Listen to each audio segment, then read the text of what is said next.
네, 자 오늘은 이분과 함께 이야기를 나눠보려고 합니다.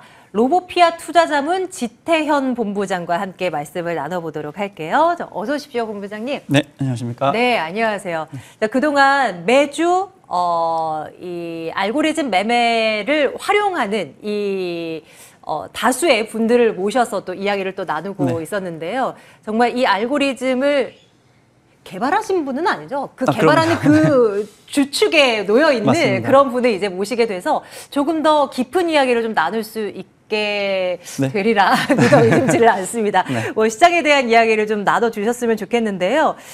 본부장님의 프로필을 잠시 봤는데 이게 애널리스트 경력이 꽤 기신 분이더라고요. 네, 맞습니다. 금융섹터 쪽에서 오랫동안 예, 업을 하고 계셨던 거예요. 네, 전체적으로 보면 이제 매니저보다는 제 경력이 한 70% 정도는 이제 금융 애널리스트로서 활동을 했고요. 최근에는 그렇군요. 이제 운용력으로 활동을 하고 있습니다. 네, 애널리스트로 활약을 하셨었던 그때와 알고리즘 기반의 매니저를 하실 때와의 어떤 차이점이 있을까요, 혹시? 어때요?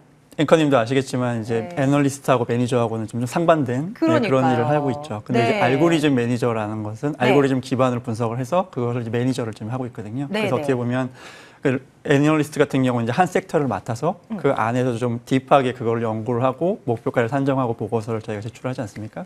근데 이제 매니저 같은 경우에는 좀 더 넓은 산업을 커버를 하고 이제 그 안에서 저희가 이제 주식을 선택하는 일을 하는데 저희 회사 같은 경우에는 이제 한국뿐만 아니라 중국, 미국 등 여러 가지 종목들을 커버하기 때문에 그 수많은 산업들을 알고리즘을 써가지고 간단하게 저희가 프로그래머해서 지금 사용을 하고 있습니다. 네, 뭐 원하는 어떤 키워드를 입력해서 혹은 뭐 그런 것들을 또 이제 검색을 하면서 좀 상대적으로 손쉽게 우리가 원하는 데이터들을 얻을 수 있다라는 점에서 알고리즘 매매가 정말 각광을 받고 있는 요즘인 것 같은데요. 이제 써본 사람만이 안다라는 그 편리함을 우리가 이제 또 본부장님을 통해서 한번 빼 나가보도록 하겠습니다. 왜 이거를 편리한 거고 왜 이것이 기가 막힌 것인지 뭐 계속 이제 시장이 이제 안 좋을 거라고는 그동안 지난 시간을 통해서도 알고리즘 매매가 이야기를 하고 있다라는 거를 많이 들어왔어요. 뭐부터 오늘은 좀 보면 좋을까요? 오늘은 일단 중간 점검 차원에서 그동안 저희 대표님이 방송하신 이후로 총 4차례 정도 방송이 됐고 그 가운데 이제 저희 알고리즘을 딱 보시기엔 좀 어렵거든요. 처음에 이해하기는. 그런데 그렇더라고요. 이제 중간중간에 그걸 이해할 수 있게 저희들이 팁을 내보내드렸어요. 이제 그 팁을 한번 저희가 좀 더 간단하게 제가 설명을 드릴 수 있는 시간을 먼저 갖도록 할게요. 그럼 복습 한번 들어가 볼게요. 자, 시작해 주십시오. 네, 첫 번째로 이야기 드릴 부분은 저희 그 프로그램 안에 보면 좀 다른 일반적인 증권사의 프로그램과 조금 다르게 주가 차트 위에 노란색으로 외국인 누적 포지션이라는 부분이 있거든요. 저희가 준비된 화면을 보시면 이제 외국인이 국내에서는 마켓 메이커 역할을 하고 있죠. 예를 들면 2001년 9월 국채 선물 매도라던가 이번에 코스피 지수가 하락하는 이전 시점부터 외국인들이 매도를 진행했다라는 부분, 그리고 최근에 삼성전자만 보더라도 외국인이 삼성전자의 주가 이전에 이미 방향성을 결정해서 움직였다는 부분 등을 봤을 때 국내 시장에서는 그런 부분이 굉장히 잘 적용이 되고 있다고 보고 있습니다. 네. 그동안 지난 시간을 통해서 계속 이제 차트를 열어보면서 뭐 오렌지색 그 선이 이제 뭐 이거를 좀 눈여겨보자 뭐 이런 말씀을 이제 종종 들었는데 그래서 이제 그런 부분들이 강조가 되지 않았나 하는 생각을 해보게 됩니다.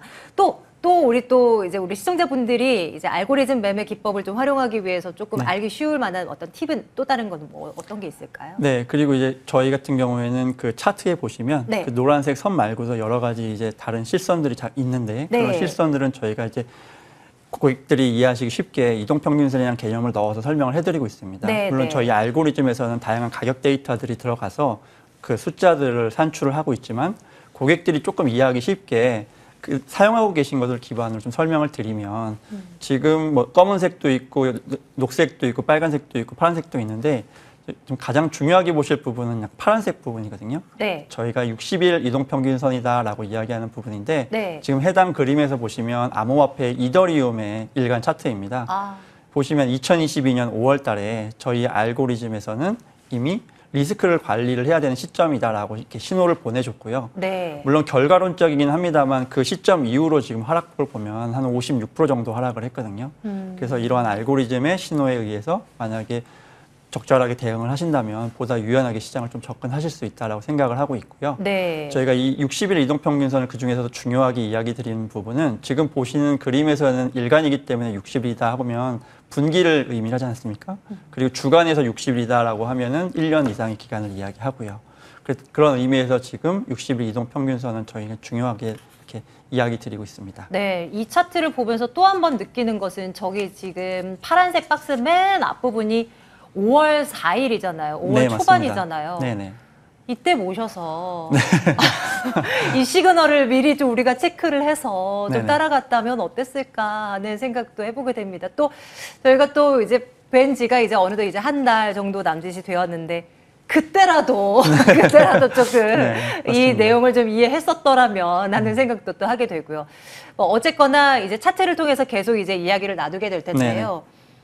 이유 없는 급등락은 없다. 네네. 뭐 갑자기 가만히 있다가 급락하거나 갑자기 가만히 있다가 급등할 그런 거는 없다라는 것이 이제 이제 알고리즘 매매를 통해서 네, 계속 맞습니다. 확인이 되는 것이죠. 네, 일단은 최근에 보면 네. 주가 지수가 단순히 그거만 보시는 경우에는 갑자기 급락했네, 그렇죠. 혹은 갑자기 네, 그럴 수 급등했네 있죠. 이렇게 이야기해 줄 수 네, 있어요. 네. 근데 지금 저희가 계속 이야기 드리는 거는 하나의 시기열만 확인하지 마시고 주간, 일간, 월간 다양한 시기열을 확인하시다 보면 그런 것들이 잘 알 수 있다라는 거고요. 지금 준비된 화면을 좀 설명을 드리면 현재 위기 자체도 지금 보시는 왼쪽에 보이는 이제 달러 인덱스라든가 오른쪽에 네. 보이시는 이제 국채 20년물 가지고 좀 설명을 드릴 텐데 지금 달러 인덱스가 보시면 2월 초에 상승을 시작해서 달러 강세 국면으로 진입을 했거든요. 네. 그러한 시기에 안전자산인 지금 미국채 20년물의 ETF가 지금 떨어지는 좀 기이한 현상을 좀 보이고 있는 겁니다. 네. 아니 그러면 사실 그쯤이 이제 우크라이나 사태 터지면서 이런 현상들이 다 이제 불거졌었던 것인데 누가 전쟁이 일어날 줄 알았겠어요. 네, 그렇죠. 어느 날 눈 떠보니까 갑자기 막 속보가 들어오길래 저희도 그냥 속보 이제 그냥 읊느라 너무 바빴거든요. 그러면서 시장 떨어지는 거 보면서 이거 어떡하지 막 이러면서 있었던 네, 기억이 맞습니다. 있고요. 그런데 알고리즘 매매에서는 이런 것들을 어떻게 잡아내는지 저는 너무 신기한 것 같아요.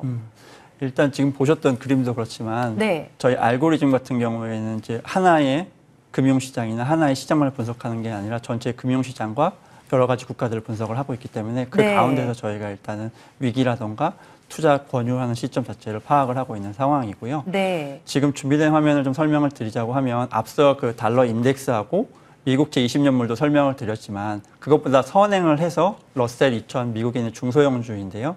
지금 2021년 연말 2021년 12월 13일 날 이미 저희 알고리즘에서는 리스크 관리에 진입을 하셔야 된다라는 신호를 이렇게 주고 있다는 것이죠. 네, 네. 예, 이제 그런 부분을 잘 이해하시고 보면 결과론적으로는 이 신호들이 선행해서 잡힌다라는 부분이고요.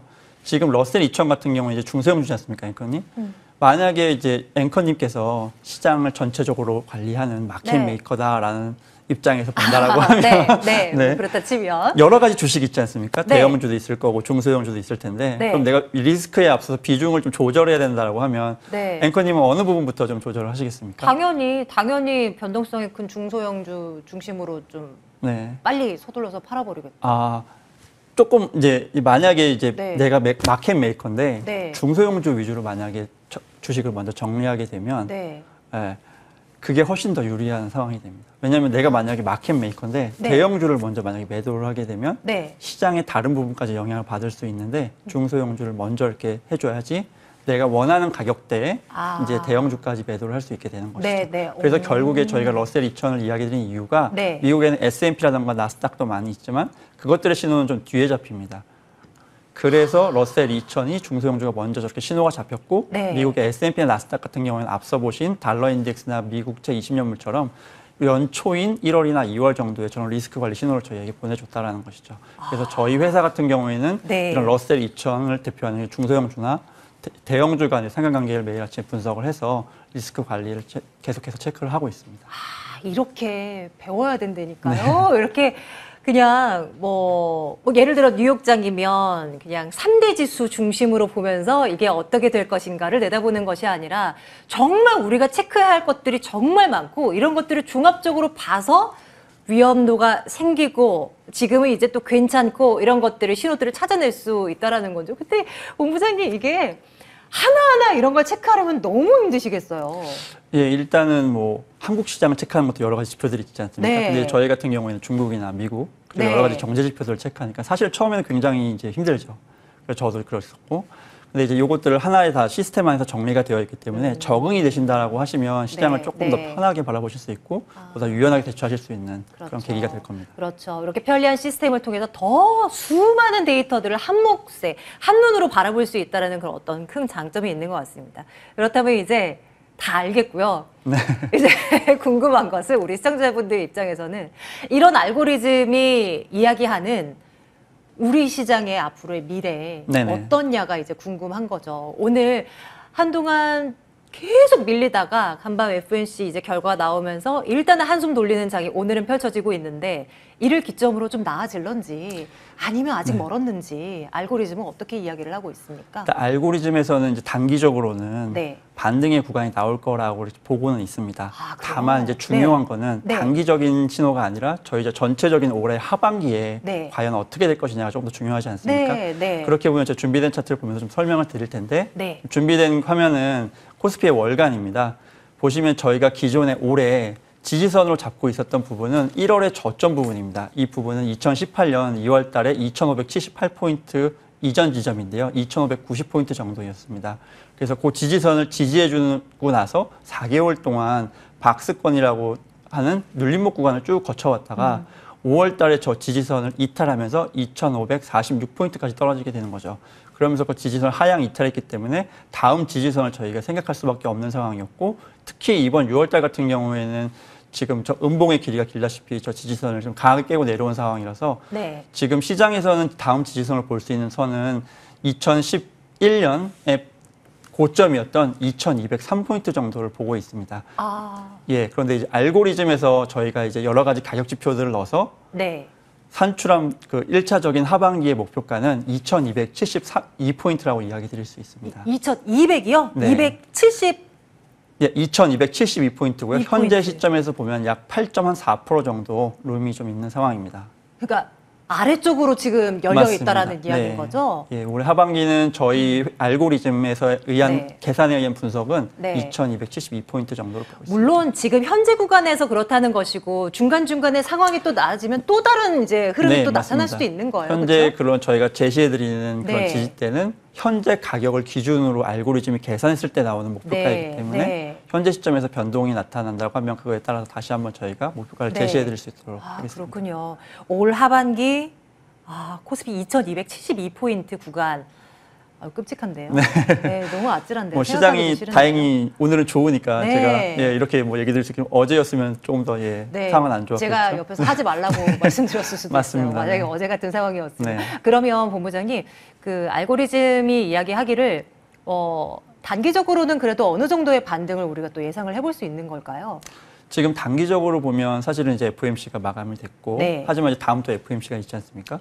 그래서 이제 저희 알고리즘에 의하면 한 1, 2주 정도는 1, 2주. 가격의 괴리에 따른 기술적인 네. 반등 구간이 나타날 수는 있겠지만 네. 앞서 저희가 처음에 이야기 드렸던 그 62평의 이동평균선이 결과론적으로 이 방향을 정했기 때문에 그 방향이 변하려고 그러면 네. 아직은 시간이 좀 더 많이 필요하다라는 계산을 하고 있고요. 정말 많은 데이터들이 바뀌어야 맞습니다. 이게 방향이 네. 그러니까 방향이 위쪽으로 올라가는 거는 바라지도 못하겠네요. 이게 그 하방 룸이 조금 줄어들기를 바라는 수밖에. 맞습니다. 예를 그 정도. 들면은 뭐 지금 그 빅스텝이 나왔다거나 이런 것들처럼 네. 시장에서 기대하고 전혀 반대의 기대 효과가 좀 나온다라고 하면 네. 그것이 작용을 할 수는 있겠지만 단기간에 모든 시장의 그런 상황들을 전환시키기에는 네. 조금 시간이 필요하지 않을까라고 생각을 하고 있습니다. 그러면 본부장님 종합적으로 투자 전략을 우리 시청자분들께 전해드릴 때 올 하반기에 하락의 가능성이 훨씬 큰 시기가 될 것이므로 단기 반등을 이용해서 조금 비중을 줄여라라고 좀 말씀을 드려야 되는 것일까요?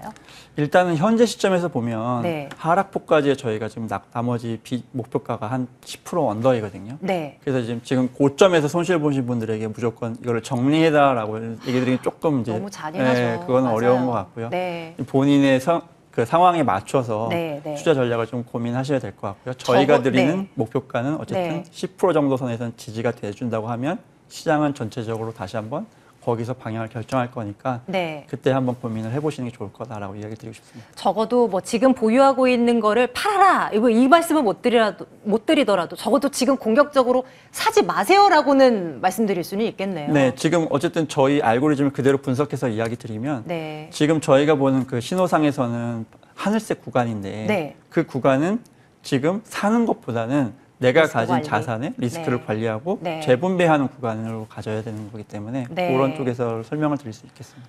중간중간에 계속해서 저희가 체크를 해드립니다. 저희 매주 알고리즘 매매를 이용한 어떤 그 시장에 대한 해석들 나눠드리고 있는데요.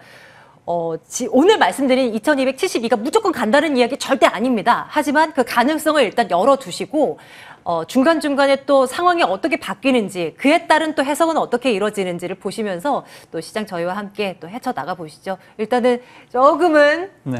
마음이 좀 씁쓸합니다. 예, 무겁네요. 자, 오늘은 여기까지로 할게요. 로보피아 투자자문 지태현 멀티전략운용본부장과 함께했습니다. 고맙습니다. 감사합니다.